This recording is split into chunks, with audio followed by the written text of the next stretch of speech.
Once upon a time, a very pretty young girl, with many younger brothers and sisters, suffered the death of her father, a miller. She had always known she must marry, but had found no young man in the neighbourhood to her taste. And now, bitter poverty threatened. Her mother, a resourceful woman, soon remarried, however. The new husband was a local tenant farmer who would now work the mill. But he was also a widower, with many children of his own.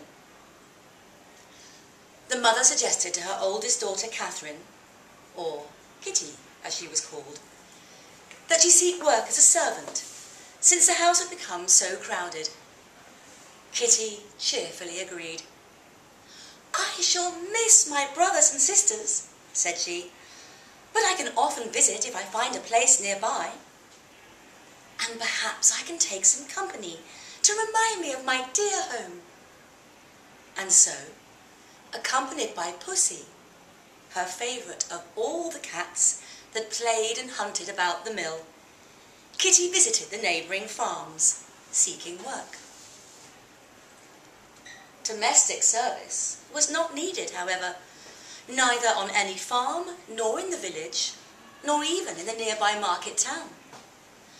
Either Kitty was too pretty, and the mistress's husband too restless, or the householders didn't like cats, or there wasn't enough work, or there was plenty of work but no money to pay for it. So Kitty resolved to seek her fortune in the capital. She packed some bread and cheese in a knotted cloth, kissed her mother and her younger brothers and sisters goodbye, and set out on the highway, with Pussy riding on her shoulder and waving his tail as though to say, "Meow, we're off to see the world, my mistress and I." Kitty had not been walking long when she was overtaken by a handsome soldier and his dog, hurrying to join their regiment.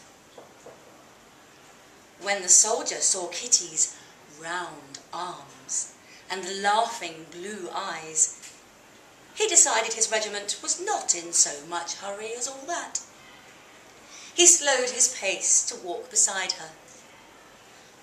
After conversing for a while, the soldier invited Kitty to lie with him among the bracken, because he wanted to show her how soldiers performed the sword exercise. Having observed with interest the animals in her mother's farmyard, Kitty was not surprised by what happened next, but instead delighted. Afterwards, she rose up flushed and smiling and smoothed her petticoats. "Well, husband," said she, "now that I am the wife of a handsome soldier, I suppose I must go with you to the wars and learn the military tactics of advance and retreat." So Kitty and the soldier set off again, and in the next town they came to, he bought her a pretty red shawl to adorn her arms. That night they slept again in the bracken by the forest's edge, and spent many hours testing their strength in martial exercises. The next morning, Kitty sat on a rock beside the highway, combing her hair, while her soldier husband washed himself in a nearby stream. She had not been sitting long when a handsome actor came by, leading a donkey with his costumes and props on its back. The actor wore a fine suit and dressed his hair with perfumed oil. When Kitty saw him, she began to weep. The actor was charmed by Kitty's long black curls and slender waist. "Why are you crying, pretty maid?" he said. "Are you crying because you are so very pretty and yet have no husband?" "Oh no, I'm not crying because I have no husband. My husband is a handsome soldier." You can see him there, behind the trees. I am crying to think how he will grieve at leaving a wife behind when he goes into battle. How can he fight for the king when he thinks of me left all alone, perhaps forever? If you leave him now and come with me, said the actor, he may have overcome his grief before the battle starts. Perhaps he may, said Kitty. She picked up her bundle, adjusted her shawl, gathered up Pussy, called the dog, who had grown quite fond of her, and set off to walk beside her new husband. After they had travelled, conversing for a while, the actor invited Kitty to lie beside him in a haystack, because he wanted to show her a little bird he had that could do tricks. Kitty was even less surprised and rather more delighted by what happened next. What the actor lacked in military vigour, he more than made up for in artistry. Afterwards, Kitty rose up flushed and smiling and smoothed her petticoats. "Well, husband," said she, "now that I am the wife of a fine actor, I suppose I must go on the road with you and become a player myself."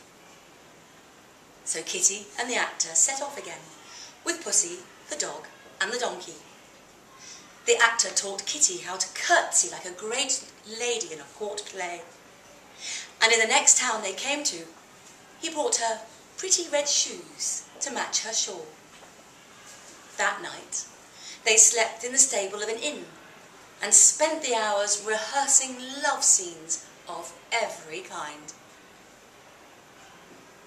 The next day, after she had acted the queen beside him on a cart in the town's marketplace, Kitty sat on the steps of the pump and watched her new husband performing Dr. Faustus bargaining with Mephistopheles. A fine merchant on his horse, who had been struck by Kitty's performance, now drew near to observe her charms more closely. When Kitty noticed his attentions, she began to laugh. The merchant was delighted by her cherry lips and pretty teeth. "Why are you laughing, pretty mistress?" he said. "Are you laughing because it is so droll to have a strolling player for your husband?" "Oh, no, that fine actor is not my husband. He's my father. I'm laughing to think how happy he will be one day when I get the rich husband he is sure my refined manners and delicate features deserve." "Oh, if you leave him now and come with me," said the merchant, "his great happiness could begin immediately." "Indeed it could," said Kitty.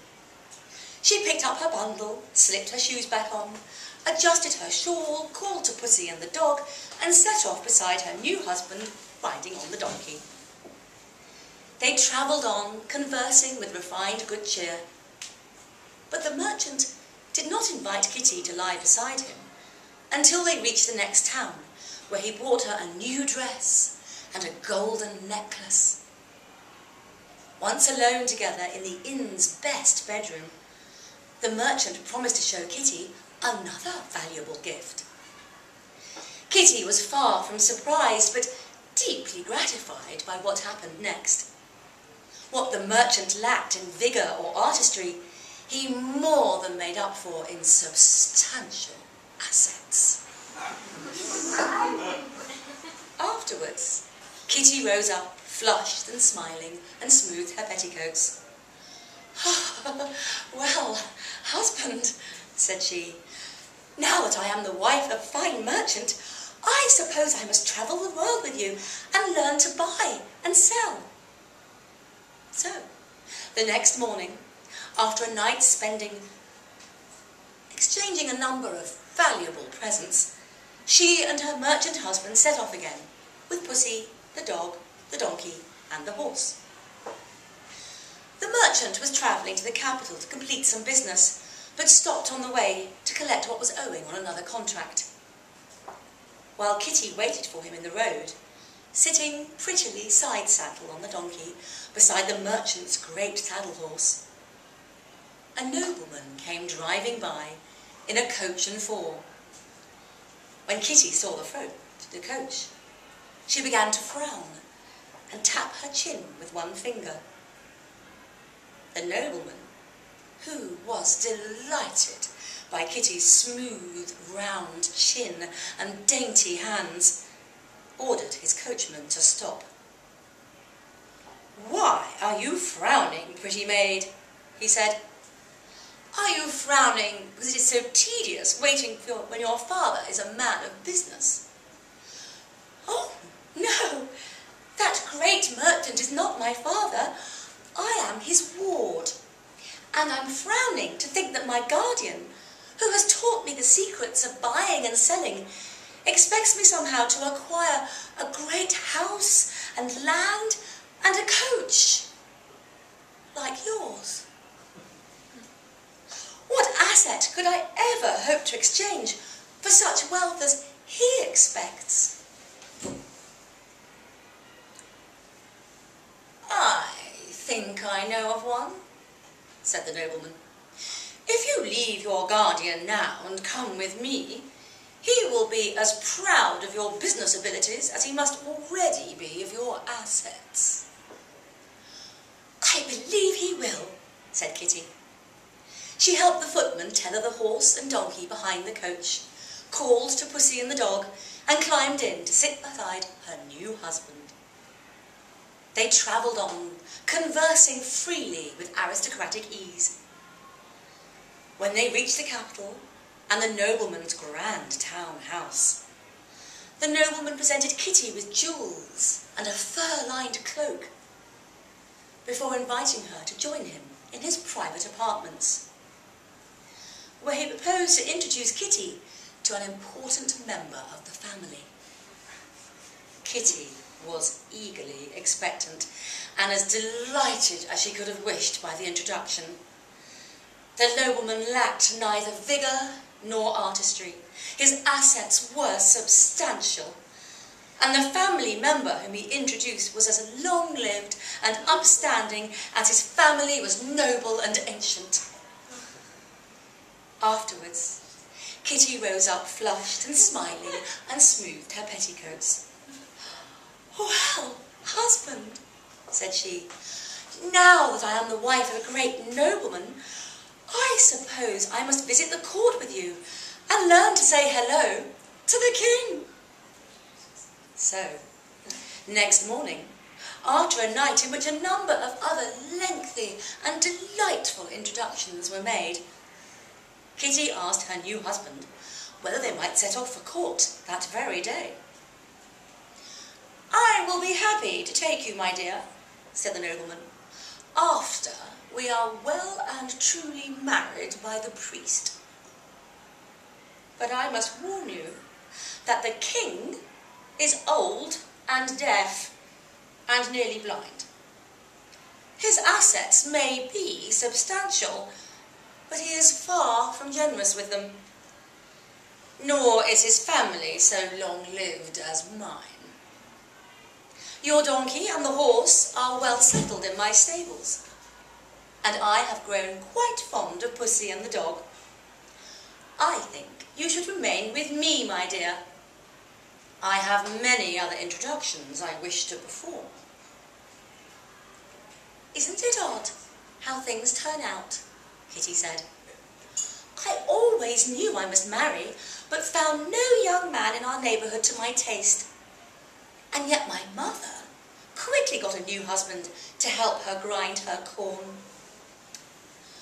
I have learned that when a woman has assets, or knows how to acquire them, she need not look far to find someone appreciative. And indeed, husband, all the introductions you have made so far have impressed me deeply."